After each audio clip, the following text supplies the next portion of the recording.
अगर हम बात करें कि हमें ज़िंदगी में आगे बढ़ना है या हमें ग्रोथ चाहिए, तो हमें ये भी समझना होता है कि कुछ हद तक ना हमारी ग्रोथ डिपेंड होती है कि हम अपनी नॉलेज को टाइम टू टाइम कैसे बढ़ाते रहते हैं, या हमें कोई स्किल डेवलप करनी है तो उसको हम टाइम टू टाइम कैसे डेवलप करते हैं। इसे आप लर्निंग का हिस्सा कह सकते हैं कि कुछ चीज़ें सीखनी और समझनी चाहिए, टाइम टू टाइम उसे बढ़ाते रहना चाहिए, फिर वो चाहे हमारी प्रोफेशनल लाइफ में हमें हेल्प करे या हमारी पर्सनल लाइफ में हेल्प करे। लेकिन क्या जब शुरू करते हैं नॉलेज गेन करना या ये कुछ सीखना समझना, जो मोटिवेशन, जिस एनर्जी के साथ हम शुरू करते हैं, क्या वो मोटिवेशन बरकरार रहती है टाइम के साथ? क्या वो जो एनर्जी है वो हमेशा रहती है कि हाँ आज भी सीखेंगे, कल भी सीखेंगे?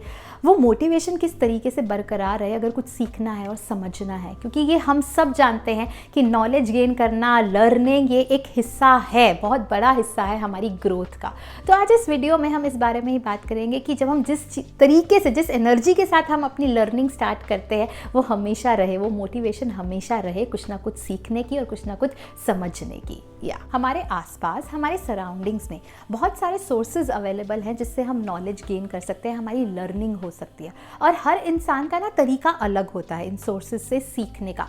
किसी के लिए बहुत आसान है कि वो चीज़ें सीखता है या समझता है जब वो किताबें पढ़ता है इंसान। किसी के लिए उसको लगता है कि वो इंसान से बात करे या किसी दूसरे लोगों से बात करेगा तो वो नॉलेज गेन करता है। किसी इंसान के लिए होता है कि वो इंटरनेट पे कुछ पढ़ लेगा या इंटरनेट पे कोई आर्टिकल पढ़ेगा या कुछ देखेगा, ऐसा उसको लगता है कि उसकी नॉलेज बढ़ेगी। तो हर इंसान का सोर्स अलग हो सकता है।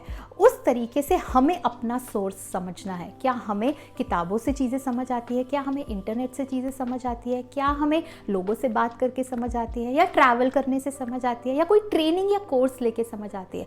तो हमें एक बेस्ट तरीका अपने हिसाब से चुनना होगा ताकि वो हमारी लर्निंग का मोटिवेशन बरकरार रखे। वो there has to be some one source जिससे हमें समझना होगा, या फिर सारे सोर्सेज से ही हमें सीखने में अच्छा लगता है। तो ये हमें देखना है, क्योंकि लर्निंग कई बार बोर इसलिए हो जाती है कि हम सही तरीका नहीं चुनते अपना सीखने और समझने का। हमारा तरीका अगर किताबों से सीखना है तो हम उसे कहीं और ढूंढ रहे होते हैं। तो हमारे लिए बहुत ज़रूरी है कि हमें सही तरीका देखना है। फिर हमें ये भी देखना है कि एक दिन में हम कितना टाइम दे सकते हैं एक कुछ नया सीखने के लिए, कुछ नया नॉलेज लेने के लिए। ऐसा प्रेशर नहीं लेना है कि हाँ पूरा दिन हम बैठेंगे और चीज़ें समझेंगे, फिर वह चाहे कोर्स कोई हम कर रहे हैं, कोई हम सेल्फ एजुकेशन कर रहे हैं, कोई रिसर्च वर्क कर रहे हैं। दिन में 15-20 मिनट भी देंगे ना, बहुत है। कुछ नया सीखना है, उसको प्रेशर लेके नहीं सीखना, उसको फोर्सफुली नहीं सीखना, उसको बोर बना के नहीं सीखना है, उसके साथ हमें इंटरेस्ट आना चाहिए। तो इस तरीके से 15-20 मिनट दिन के देंगे बहुत है।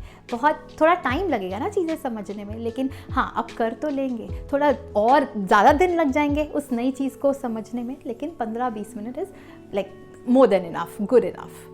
अच्छा, कई बार ना मोटिवेशन इसलिए भी नहीं आती कि जब हम चीज़ें सीख रहे होते हैं, समझ रहे होते हैं, नॉलेज गेन कर रहे होते हैं, तो हमें ये पता ही नहीं होता कि हम इसे अप्लाई कहाँ करेंगे। तो हमारे दिमाग में वो बहुत क्लैरिटी होनी चाहिए कि हम अप्लाई कहाँ करने वाले हैं। फिर वो चाहे ऑफिस वर्क में हो या पर्सनल लाइफ में हो।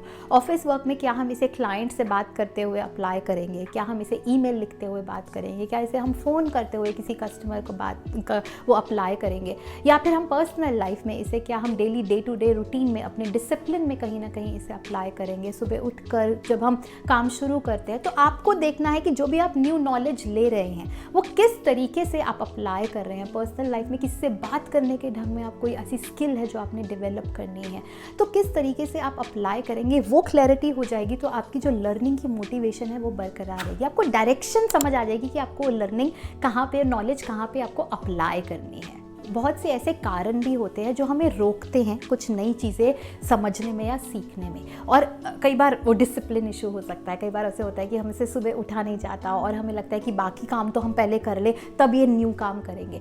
तो हमें ये देखना है कि क्या चीज़ें हमें रोक रही हैं जो हम न्यू चीज़ें नहीं सीख पा रहे।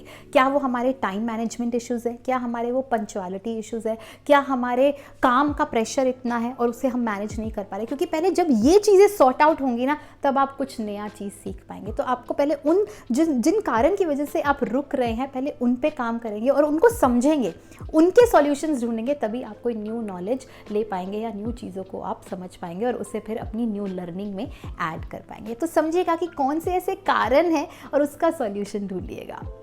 और फिर ये समझना कि ये जो न्यू चीज़ हमने सीखनी है या कोई न्यू स्किल अपने अंदर डेवलप करनी है, फिर वो चाहे कम्युनिकेशन स्किल्स हो, एनालिटिकल स्किल्स हो, काम को लेके कोई टेक्निकल स्किल्स हो, अगर ये हम नहीं सीखेंगे तो इसका असर हमारी प्रोफेशनल या पर्सनल लाइफ पे क्या पड़ेगा, क्या चीज़ें हमारी ज़िंदगी में रुक जाएंगी, किस तरह से हमारी ग्रोथ रुक जाएगी, किस तरीके से हमें इसका असर होगा अगर ये चीज़ें हमने नहीं करी। हमें विजुअलाइज करना होगा उस टाइम को कि आज से अगर 3 महीने तक हम ये न्यू नॉलेज कोई नहीं लेते तो इसका क्या डिफरेंट असर हो सकता है, हमारी लाइफ किस तरीके से डिफरेंट हो सकती है और हमारी ग्रोथ को कैसे रोकेगा। जब हम विजुअलाइज करना शुरू करते हैं ना ये चीज़ें, तो फिर हमें समझ आती है इंपॉर्टेंस ऑफ लर्निंग कि हाँ ये नॉलेज तो ज़रूरी है, ये कम्युनिकेशन तो स्किल्स तो सीखनी ज़रूरी है, या फिर ये टेक्निकल स्किल्स सीखनी ज़रूरी है, या फिर कैसे बात करनी है लोगों से ये सीखना बहुत ज़रूरी है। तो जब हम इम्पॉर्टेंस जान जाएंगे ना कहीं वो हमें खुद से मोटिवेशन दे देता है कि हाँ ये अगर आज नहीं किया तो इसका असर 3 महीने बाद डिफरेंट तरीके से होगा और कहीं ना कहीं मेरी ग्रोथ रुक सकती है। तो अगर आप वो विजुअलाइज कर लेंगे तो बहुत आपको इम्पोर्टेंस सिखा देगा आपकी न्यू लर्निंग और न्यू नॉलेज गेन करने की। ऐसा मैंने कहीं पढ़ा भी है कि अगर हम अपनी जो नॉलेज है और जो स्किल्स है हर 3 महीने में उसको डेवलप करते जाए और कुछ नया सीखते जाए तो फिर हमारी ग्रोथ होती रहेगी। तो ये लर्निंग स्टॉप नहीं होनी चाहिए, लेकिन वो मोटिवेशन लर्निंग की भी रहनी चाहिए कि हम बोर ना हो, उसको किसी तरीके से इंटरेस्टिंग तरीके से वो हमारी लर्निंग बरकरार रहे। तो बस यही तरीके से जो मैं आपसे शेयर करना चाहती थी इस वीडियो में। होप ये आपको हेल्प करे, और अगर आपके पास कोई ऐसा तरीका है कि हाँ लर्निंग रुकनी नहीं चाहिए और आपको लगता है वो इंटरेस्टिंग है, आप कॉमेंट सेक्शन में लिख सकते हैं। तब तक bye bye, take care, all the best. बहुत जल्द मिलते हैं नेक्स्ट वीडियो में, और मेरे इस चैनल को सब्सक्राइब कर दीजिएगा।